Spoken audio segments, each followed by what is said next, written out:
Hello and welcome to Frankly Speaking. Union Finance Minister Nirmala Sitharaman, you're looking bright today. From the Madhubani sari on a budget day, अब आप उड़ीसा की साड़ी पे हैं. आज कुछ उड़ीसा के लिए अनाउंस करने वाले हैं? For the whole country, I'll announce. If saris are the point on which I had to decide.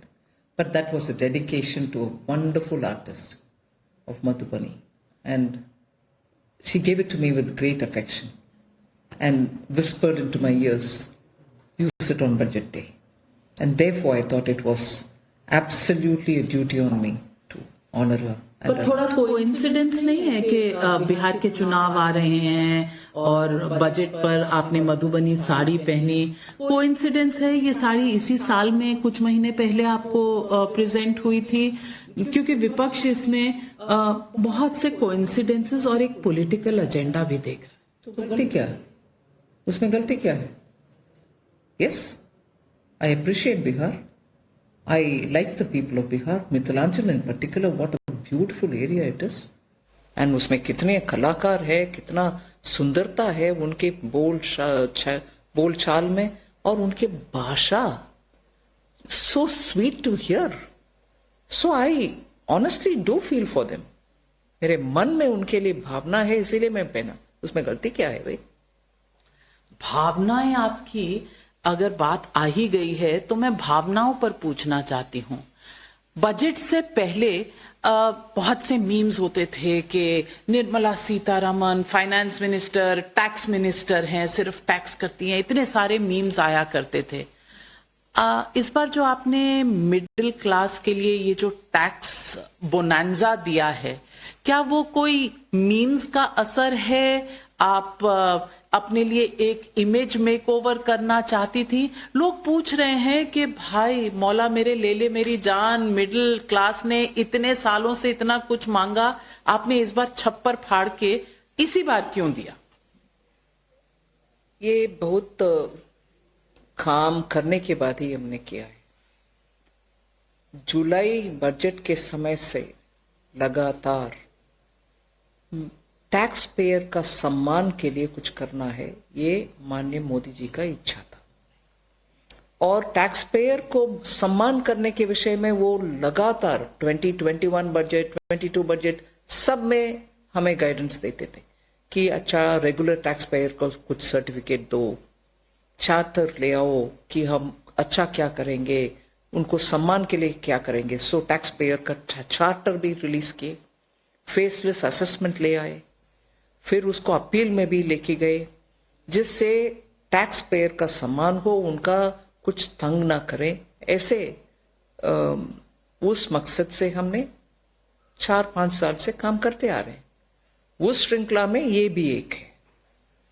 लोग कह रहे हैं कि अगर आप पिछले साल फरवरी में अगर ये अनाउंस कर देते तो शायद 400 पार हो ही जाता, 240 पर गाड़ी अटकती ही ना. नहीं, वो कैलकुलेशन सही नहीं है, क्योंकि उस समय का चुनाव में भी जनता हमारी पक्ष में ही थे, मगर कुछ मिस इन्फॉर्मेशन कैंपेन बहुत चला और गलत प्रचार किया कि रिजर्वेशन को बंद कर देंगे और इंस्टीट्यूशंस को ऐसे करेंगे वैसे करेंगे करके.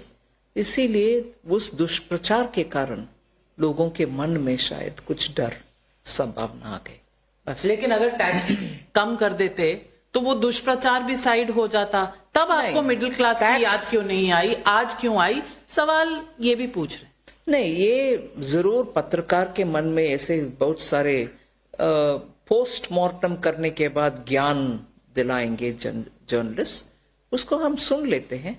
मगर हम तो लगातार चुनाव हो ना हो, हम टैक्स पेयर का सम्मान में काम करते जाएंगे. जैसे कि अभी नया बिल आएगा, इनकम टैक्स एक्ट नया ले आ रहे हैं, इसीलिए इस सत्र में ही ले आ रहे हैं. वो भी चुनाव के कारण नहीं, 1964 से लगातार, 61 से लगातार उसका कोई कुछ अमेंडमेंट नहीं किया, ऊपर से ऐड करते आए. वो इतना बड़ा तकिया जैसे डॉक्यूमेंट हो गया है, उसको कम करने हमारे कर्तव्य, चुनाव से संबंधित नहीं है. निर्मला जी, लोग पूछ रहे हैं आपसे, और खास करके कांग्रेस के लोग. आपने कहा कि आपने इनकम टैक्स घटा दिया, तो शशि थरूर जी कह रहे हैं कि इनकम टैक्स घटा दिया, बहुत अच्छी बात है, अब इनकम भी दे दीजिए, क्योंकि बहुत से लोग बेरोजगार हैं, एम्प्लॉयमेंट नहीं मिल रही। What about employment? Shashi Tharoor को आज क्या जवाब देंगे? क्यों जुलाई के बजट वो पढ़ा नहीं है क्या? 5 अच्छा स्कीम्स एम्प्लॉयमेंट के लिए ले आए थे।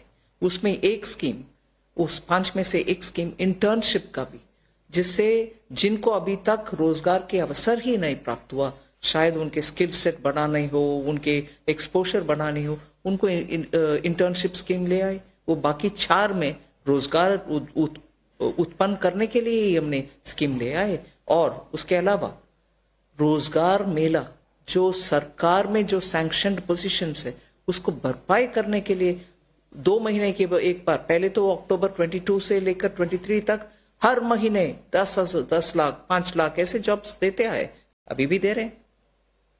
लेकिन ये सब जॉब्स के श्रृंखला में नहीं। राहुल गांधी तो कह रहे हैं कि बुलेट वुंड्स हैं सबके ऊपर और आप लाए हैं तो एक बैंडेड।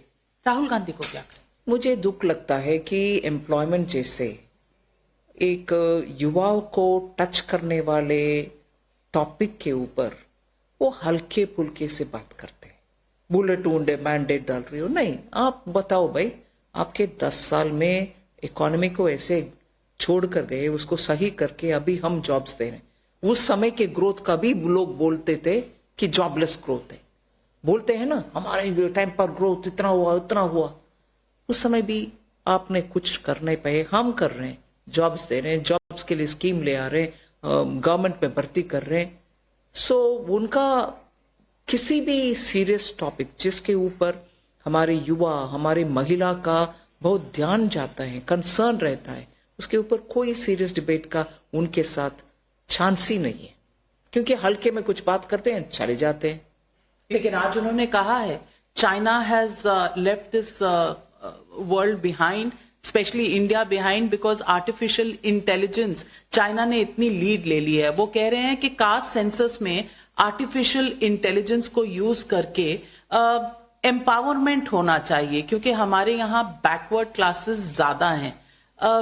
How can we use artificial intelligence on caste upliftment?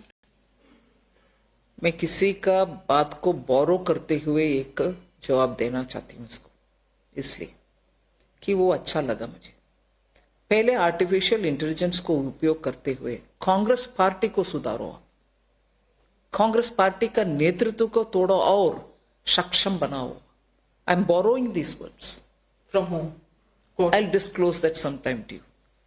So, Congress party can use artificial intelligence and benefit from it if necessary. But that is Rahul Gandhi type jawab. I'll leave it.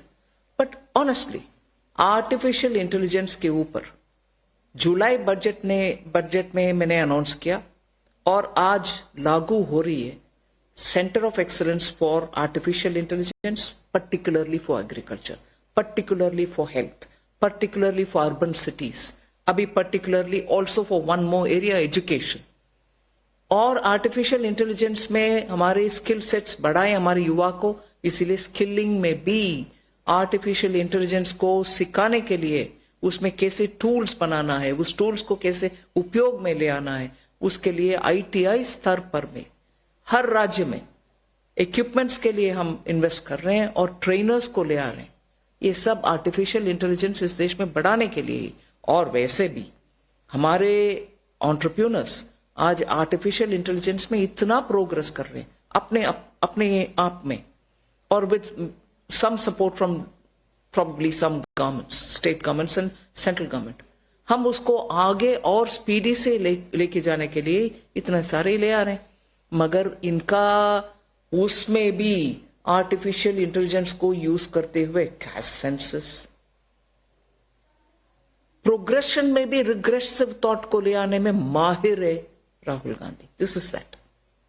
But I want to ask you, opposition कह रही है that you've given bonanza to middle classes, लेकिन इसमें गरीबों को आपने पीछे छोड़ दिया है, चाहे वो मनरेगा हो, चाहे वो हेल्थ एलोकेशंस हो, चाहे वो आयुष्मान भारत हो, उस तरह से आपने नहीं बढ़ाया। अब इसमें भी वो नुक्स निकाल रहे हैं। क्या आपने गरीबों को भुलाकर अब मिडिल क्लासेस को याद किया है? क्योंकि लोकसभा चुनाव में मिडिल क्लासेस थोड़े से खफा थे। हमने किसी एलोकेशन, मनरेगा हो या अपने एजुकेशन और health, Ayushman Bharat in general, किसी का एलोकेशन कम नहीं हुआ। आप जाके एक बार देख लो। क्योंकि ऑपोजिशन बयानबाजी कर रहे हैं, उसमें से ये निकला, वो गलत है। बजट बनाने के समय बीई में जो अमाउंट देते हैं उसको बढ़ाते हैं जब डिमांड आता है मनरेगा के केस में। फिर दोबारा रिवाइज्ड एस्टिमेट के समय तक कितना उपयोग में आया उसको मन में रखते हुए आरई फिगर्स आते हैं। अगले साल आरई में कितना उपयोग हुआ है उसको बेसिस में रखते हुए बीई बनाते हैं। बीई टू बीई कंपेयर करके, नहीं उस बीई में ज्यादा था, इस बीई में कम है, नहीं। जब डिमांड ड्रिवन प्रोग्राम्स, मनरेगा डिमांड ड्रिवन है, अगर डिमांड ज्यादा होते आए तो हमारी स्टेज तक, आपको याद दिलाना चाहती हूं, कोविड के समय मनरेगा में खर्च 1,20,000 तक पहुंचा। हमने रोका क्या? जब डिमांड आता है हम देते जा रहे हैं। इसको हर साल उठाना, हर साल जवाब मांगना, हर साल हम भी दे रहे हैं जवाब, मगर सच्चाई तो वही है, जैसे डिमांड आता है वैसे हम पेमेंट करते जाते हैं। तो आप कह रही हैं कि मनरेगा यानी लोगों के पास जॉब्स हैं इसलिए मनरेगा का डिमांड नहीं है? नहीं, हर एक स्टेट में उनके अपने हालात अलग अलग सा है। कई एग्रीकल्चर एक्टिविटी ज्यादा जब होता है मनरेगा में डिमांड नहीं होता। टेक्निकली वो इंटेंट, कानून का इंटेंट भी वही था मनरेगा का। एग्रीकल्चरल एक्टिविटीज जब हाई में रहता उस समय मनरेगा एंटरटेन ही नहीं करते हैं डिस्ट्रिक्ट में। एग्रीकल्चरल सीजन होने के बाद उस फार्म वर्कर का कोई जॉब नहीं मिलता, उस समय 100 डेज का अश्योरेंस के साथ मनरेगा। अभी पूरे साल का आप बोल रही हो। सो बहुत सारे इसमें विषय है। Some states are doing it in one way, some other states are doing it in another way. फिर भी हम सबको हाँ करके we give the money allocation as and when it comes. Rahul Gandhi तो छोड़िए, अरविंद केजरीवाल कह रहे हैं कि मिडिल क्लास के लिए रिलीफ टैक्स का उन्होंने आपको हिदायत दी थी, उन्होंने रेकमेंडेशन दी तो आपने किया। आप दिल्ली चुनाव से प्रभावित थी या अरविंद केजरीवाल की बात सुन के ये जो टैक्स रिबेट आपने दिया है आज देश की जनता को बता ही दीजिए, इतना डर क्यों दिल्ली चुनाव से? अरे दिल्ली के चुनाव के लिए, पूरे देश के लिए मैं 1 लाख करोड़ का इनकम फोरगो करूं क्या? नहीं। माननीय प्रधानमंत्री जी का टैक्स पेयर को सम्मान करने के लिए ये प्रपोजल ले आए हैं हम। वो उसमें केजरीवाल जी तो 10 तक दे दीजिए ऐसे बोले ना, 10 लाख तक। हम उस नंबर से इंप्रेस नहीं है, 12 तक दे। सो उनको वो भी कैलकुलेशन मन में समझ में नहीं आता, क्योंकि in spite of him having been IRS revenue service में थे ना पहले, इतना आंकड़ा सही कर नहीं सक रहे थे।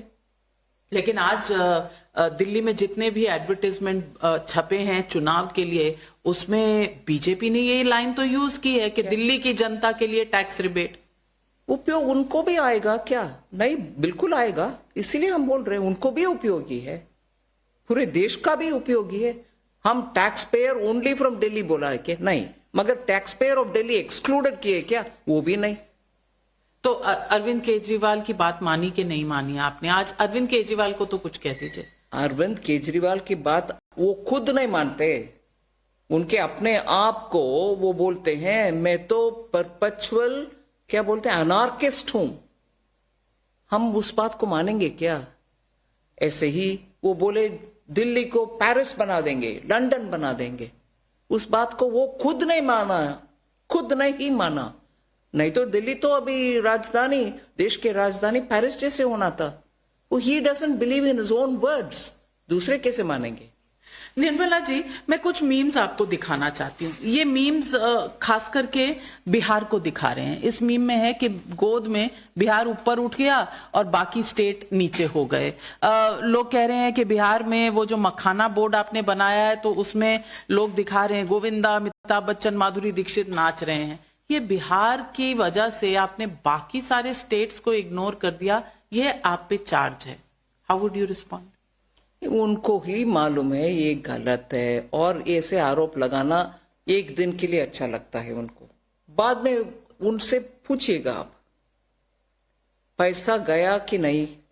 पिछले बार भी यही आरोप लगाया, आंध्रा और बिहार, बाकी सब स्टेट्स का नाम निकाला नहीं, उठाया नहीं, बोला नहीं है पैसा गया कि नहीं गया। अगर पैसा नहीं गया पूछना चाहिए, पैसा आया तो नहीं, वो गलत, अपना गलती को मानना चाहिए। ऐसे ही मैं इस बार पूछ रही हूं, बिहार को इतना हम करना क्यों? पूर्वोदय के लिए प्रधानमंत्री जी बहुत मन लगाकर काम कर रहे हैं, मगर पूर्वोदय इतना दयनीय कर्नाटका या हिमाचल प्रदेश और कुछ और राज्य, पंजाब जैसे बनाने के लिए तब से अगर एफर्ट होता तो बिहार क्यों है ऐसे रहता है आज। डैम बनाना, पानी के लिए रोकने के लिए, फ्लड रोकने के लिए, फ्लड कंट्रोल के लिए कुछ करना, ये सब काम था ना, अब क्यों नहीं किए इसको? और जब कोई करने लगा आपको जलन हो रही है, अरे बिहार को क्यों, बिहार को क्यों, बिहार से दुश्मनी आपको इतना क्यों?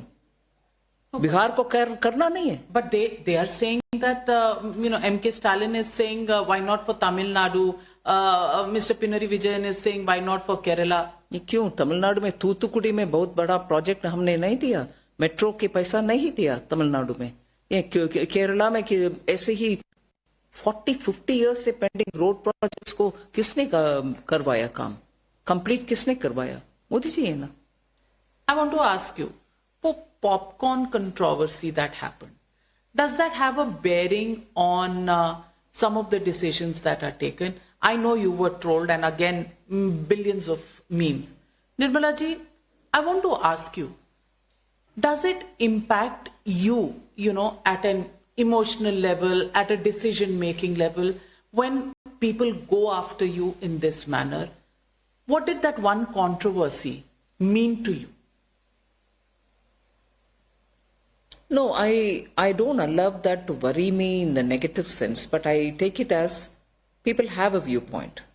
People have a viewpoint either because they have an experience in the sense they've been affected by it adversely, or they have a viewpoint saying they expect more, whether they are affected or not affected. So I take it for that. It's a different thing that, different types of people use different types of language. Some are very abusive, some are very toxic, but okay, these are part of being in public life.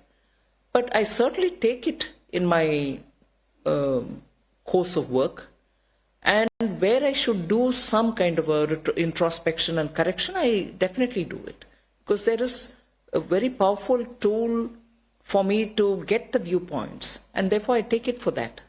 For social media, not just social media, public opinion. When you walk around in the airport or railway station, people see you and tell you things. I take all of them seriously. So today, if somebody were to come back to you and ask, would you have said something different today on the statement that you made about GST on caramelized meetha popcorn?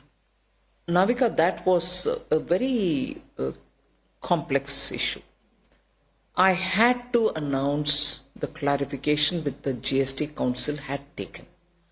There was a large state where there were a lot of problems in the way in which some traders, I'm not saying all, were misusing this classification, because just plain popcorn, unpacked and loose, which is what you get in malls, they do it there itself and give it to you, so it is taxed as 5%.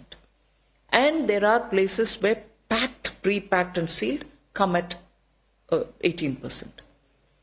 Just salted, I'm going into the detail, which was mocked at, but I have to say this. These are classifications done with codes. Because why do you need codes? Why do you need so many difference? There are such things, not just popcorn, on every item. They can be imported, they can be manufactured here. And the treatment within India, when it is done by a cottage industry, is different from that which is done by a large, giant corporate body. So these treatments are prepackaged and branded, and they have huge advertisements and so on. They are treated differently, as different from local merchant who does it small and sells his well. These are differentiations brought because of the economy's nature itself. But when the same product come from outside, they have a particular code with which they come. So an imported product competing against a similar product which is produced within the country, they have to be treated, and there should be some unique number given to them. So there is a HSN code given to them. Now, therefore, the doubt which arises in the mind of both the seller or when they go to the court, in the court, that these two items are being treated similarly or they should be treated differently, are all subject to litigation. So when a state tells you, look, this is being misused, we want the GST Council looking into it and give a clarity. Which because state was this? It doesn't have to be mentioned here, but a state felt that a lot of revenue was being lost because of misuse. GST Council looked into it. All ministers belonging to different parties, different states, agreed, yes, this clarification should be given. And I could have said, all right, my officers will give it. I could have done that. Saved myself, looking at it in retrospect, saved myself from all the, memes saying, should the finance minister come and say this? Does she have to think about popcorn? Should she not be thinking about a... I take that. I take it in my stride. But for a GST, which is now just going to be, which is touched 10 years, but no, 7th year, there are a lot of teething problems on which, when there is a clarification which the council takes up, and in a press conference, and that day, mind you, there was a television channel which was running it as though they have already got to know what the council is taking as a decision. And in the media, in the press conference, somebody asks a question. Do I reply or do I not? And if it is a petty thing, I'm a finance minister, I can't talk on popcorn, I could have asked a secretary to answer. Even that would be treated. I remember distinctly, during Atmanirbhar Bharat time, when one question was asked of me, I said, probably I spoke too much, and I said, all right, now the secretary can answer. That evening, my God, there were a lot of people who said, she doesn't know fundamentals, she's only an achar mami, she cannot give... Achar mami? Yes, she makes achar, so she doesn't know these details. She's asking the secretary to reply. So, opinions come on that as well. Damned if you do, damned if you yes. don't. So, I don't mind, because these are, I suppose, occupational... Nuts and bolts yes. of the tax regime. And the finance minister doesn't know any of that. Now, when I come up with a clarification, which was a council decision, I'm held wrong. It's all right. I take all this in my stride, occupational hazard.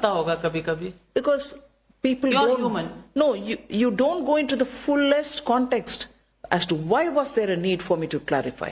Why was it a council decision which I had to say? And all the ministers involved took a call. Are you then telling me that all the ministers were also spending their time talking about pop? It was a requirement. Legally, there are several cases going on. So unless the council gives a clarification, we just can't, run away from it. आपको लगता है कि आप महिला हैं, इसीलिए ज़्यादा target होती हैं? लगता है?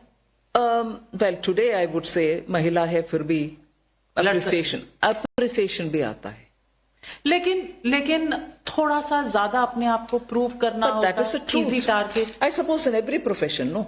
आपको भी मीडिया में और मुझे भी इधर और कहीं और भी बोर्ड्स में, कॉलेजेस में, स्कूल्स में, आर्म फोर्सेस में, जहां भी महिला है, उनको जरूर पुरुष से 3 गुना ज्यादा करना पड़ रहा है, उतना ही रिकॉग्निशन के लिए. There is no doubt. और अगर आप नहीं आंसर करते तो कहते हैं इसको कुछ समझ में नहीं आता. और अगर आप ना बोले तो अरे आप ईगोइस्टिक हैं. बुरा लगता है कभी. पॉलिटिशियंस को भी बुरा लगता है. Have you become hard like other politicians के अभी भी दिल में कहीं नॉर्मल इंसान की तरह बुरा लगता है? I take it in my stride. I don't think I have a choice. पर अगर आप सोचती हैं, हर आदमी सोचता है, पर्सनल लेवल पे भी सोचता है, काम के लेवल पे भी सोचता है, कभी कभी लगता है कि थोड़ा अनफेयर है. But I suppose life is full of many such things. No? Unfairness happens. You have to live with it. But if you're able to cross it and come out of it, it gives you immense satisfaction. इस मुद्दे पर कभी प्रधानमंत्री से कोई बातचीत हुई? नहीं हुई. किसी और अपने कॉलीग से आपने शेयर किया? नहीं. जरूरत नहीं. नहीं, जरूरत है कि नहीं, वो विषय नहीं है. मैं आई डोंट, उससे क्या उनको that 1 hour with me will also become unwanted. You know, they also feel this unpleasantness of it. So उससे क्या फायदा? So apart from being a finance minister who has to look at the balance sheet, you also have to be very strong, you know, to take everything in your In strength. whichever position you are, you have to build your inner strength. There's no doubt. तो ये जब उसके बाद ये हलवा वाले memes भी इस बार आए. इस बार आपने हलवा सेरेमनी की पिक्चर्स नहीं दी. लोग कहते हैं शायद पिक्चर नहीं लिया गया. सुपर, क्योंकि लोग कह रहे थे कि चीनी पर 18% जीएसटी है, सूजी पर 5%, तो हलवे पर तो 23%. इससे पहले क्या था? प्री जीएसटी के पहले, जीएसटी आने से पहले कितना था? वो भी वो साथ में लगाने में वो फेयरनेस दिखाई देगा ना. ये सब नहीं करते वो, क्योंकि उस दिन का एक पॉट शॉट लो और चले जाओ दूसरे करने के लिए. Pre GST they were all higher than what they are today. एक और मीम था, ये बजट से पहले चल रहा था, ये आपकी फोटो मैंने ये देखा था. और अगरबत्ती लोग चला रहे हैं कि भाई हमारा ध्यान रख लेना आज. आपने बजट अनाउंसमेंट से पहले देखा था ये मीम? नहीं, ये बाद में देखा जहाँ आरती उतार रहे हैं धन्यवाद कह करके, वो देखा मैंने. तो अच्छा लगा कि कम से कम they make it up to you. At least normal, common people make it up to you. I take it as because they have something to convey, they did it, and now they're doing this. Both are all right.